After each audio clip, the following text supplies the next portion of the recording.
21,000 के आसपास एक छोटा सा रेजिस्टेंस एरिया है। ऑल टाइम हाई पे रेजिस्टेंस होते नहीं, बट पुराने डाटा के बेसिस पे चेक कर लिए जाते हैं। इसलिए आपको अगर ऐसा लग रहा है कि आपके पास तेज़ी की पोजीशंस हैं, ट्रेलिंग स्टॉप लॉस लगाएं। नए वालों को थोड़ा रुक जाना चाहिए, डिप के एक वेट करना चाहिए, लेट इट भी एक बार मार्केट ओपन हो जाए, उस पर अपने सारे फैसले लीजिएगा। खैर, अब आप एडवांस डिक्लाइन को भी चेक कीजिएगा। ये कम से कम 1200-1300 शेयर्स का आज भी होना ही चाहिए, और 1300 ही शेयर्स हैं, 13 इनफैक्ट नंबर आया, और 232 शेयर आज आपको डिक्लाइंस में मिल रहे हैं। पहला टिक 95 का, दूसरा टिक सीधा 75 पॉइंट का, और 20,926 आसपास है। 21,000 वाला जो हर्डल है, 20,900 से 21,000 वाला, वो आज दिन भर में 1 मिनट, 5 मिनट, 10 मिनट दे के आप उसको थोड़ा समय दीजिएगा, उसके बाद ही अंदर आने की कोशिश कीजिएगा। 47,000 के ऊपर कल की क्लोजिंग हुई थी, आज ओपनिंग 47,000 के ऊपर है। 47,500 तक या 300 से लेके 500 तक की पूरी रेंज ये बैंक निफ्टी के लिए रेजिस्टेंस एरिया होगी। इसलिए जिनके पास भी है trailing stop loss, time to time profit booking आप ज़रूर करते रहें। ऑलरेडी हम bank nifty all time high पे, मार्केट ऑल टाइम हाई पे ही कामकाज कर रहे हैं। सेंसेक्स भी ऑलमोस्ट 70,000 के करीब आपको पहुंच गया आता हुआ दिख रहा है। अब आते हैं जरा आज के टॉप गेनर्स पे। आप फिर से चेक करेंगे तो अडानी ग्रुप के शेयर, अडानी एंटरप्राइजेस 3% ऊपर, पोर्ट 2% ऊपर। एक चीज़ आप नोट कर रहे होंगे, जो लेवल्स मैंने आपको, जब फ्रीज लेवल्स थे उसके बाद से थोड़े नीचे हुए हैं, और अब बढ़ने वाली जो परसेंटेज है ना, वो भी कम हो गई है। मैंने आपको एक तरफ इंडिकेट करके बताया था कि इंडेक्स ऑप्शंस के अंदर 40,000 का माल बिका है, तो यहाँ से स्पीड कम हो जाएगी और कुछ नहीं होगा।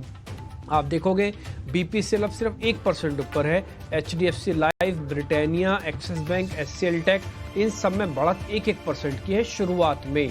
लेट इट भी देखते हैं आगे की और थोड़ा कितना वीक होते हैं। आज गिरने वाले शेयर्स भी आपको शुरुआत में मिलेंगे। जैसे एक रिपोर्ट आई थी, उन्होंने कहा कि हीरो और बजाज की वैल्यूएशंस अच्छी नहीं रही अब, तो बजाज ऑटो आज 1.5% नीचे है, आयशर 1.5% नीचे है, हिंडाल्को में थोड़ी प्रॉफिट बुकिंग 0.5%, मारुति टूटा, एसबीआई लाइफ टूटा। तो आज शुरुआत में आपको कुछ लाल निशान वाले शेयर्स भी ऐसे दिख रहे हैं जहां पे थोड़ा दबाव है। 1500, 1550 शेयर एडवांसेस हो चुके हैं। ये 1300 से बढ़कर 200 शेयर बढ़े हैं, लेकिन लेवल्स नहीं बढ़े निफ्टी के। तो ये बात ये है कि जो फ्रंट लाइन बड़े शेयर जो इंडेक्स को मैनेज कर रहे हैं, उनमें दम नहीं है अभी। 1 मिनट के लिए सिर्फ मैं वही आपको नोटिस कराना चाहता हूँ। मैं कोई नहीं बोल रहा कि आप उसको बेचें, बट प्रॉफिट बुकिंग करना बहुत ज़रूरी होता है, लाजमी भी होता है।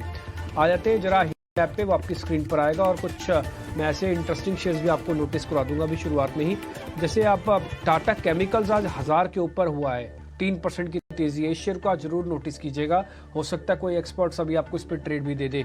आप स्क्रीन पर देख पा रहे हैं कि पहले दोनों शेयर्स का दबदबा अदानी ग्रुप का है, अदानी पोर्ट्स और अदानी एंटरप्राइजेस, फिर बीपीसीएल आता है क्रूड का इंपैक्ट लेके, एशियन पेंट भी कुछ वही है, रिपोर्ट भी है इसमें। उसके बाद एचडीएफसी लाइफ इंश्योरेंस कंपनी, सन फार्मा कल की अच्छी क्लोजिंग, आज की अच्छी ओपनिंग, और इसके अलावा ओएनजीसी, एक्सिस बैंक और कुछ एसबीआई जैसे शेयर्स भी आज आपको आधे % ऊपर दिख रहे होंगे। जो शेयर लाल निशान में, उसमें 2 ऑटो कंपनीज हैं, आयशर और बजाज ऑटो, ये आप हीट मैप से देख पा रहे हैं। 70 पॉइंट की बढ़त है, 95 पॉइंट का पहला टिक आया था, 70 पॉइंट अभी हम हैं। तो यानी कि जो हमारे ओपनिंग के लेवल है ना, उसको भी हम पार नहीं कर पा रहे हैं। तो थोड़ा सा समय आप दीजिए, फिर देखते हैं क्या करना है। बस ये बात मैं आपके सामने रख रहा हूँ। प्रियंका आपको बता रही छोटे मझोले शेयर्स के बारे में। फॉलो अप बाइंग तो क्लियरली आपको दिख रही है कुछ पैक्स में। अडानी स्टॉक्स में आप देखिए खुलने के बाद भी अडानी विल्मर खुला 2-2.5% की तेजी के साथ, अब 5% की तेजी अडानी विल्मर में है। टाटा केमिकल्स यहाँ सोडा एश प्राइजेस को लेकर फिर से न्यूज़ है, 3-3.5% सेकंड टॉप गेनर है मिड कैप स्पेस का। हिंदुस्तान जिंक फिर से एचपीसीएल जैसे काउंटर्स में आपको मूव दिख रही है, पावर काउंटर्स, आरईसी जैसे काउंटर्स में मूव है।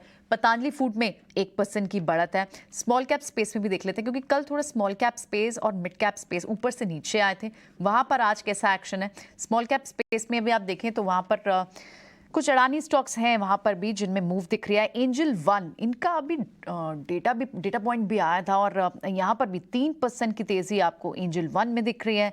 कुछ दूसरे स्टॉक्स में आपको एपीएल अपोलो, मेट्रो ब्रांड्स और साथ ही कुछ एमएफआई सेगमेंट के क्रेडिट एक्सेस ग्रामीण एंड लेंडर्स में से क्रेडिट एक्सेस ग्रामीण जैसे स्टॉक्स भी दिख रहे हैं जिनमें आपको मूव दिख रही है। लेकिन कैम्प्स वहां पर 3% की गिरावट, बढ़ चुका था पिछले 2 दिन, वहां पर बायर्स बड़े थे, और उसके बाद आज थोड़ी प्रॉफिट बुकिंग वहां दिख रही है। सुजलॉन में प्रॉफिट बुकिंग है, और कुछ रियल एस्टेट काउंटर्स में भी आपको प्रॉफिट बुकिंग दिख रही है।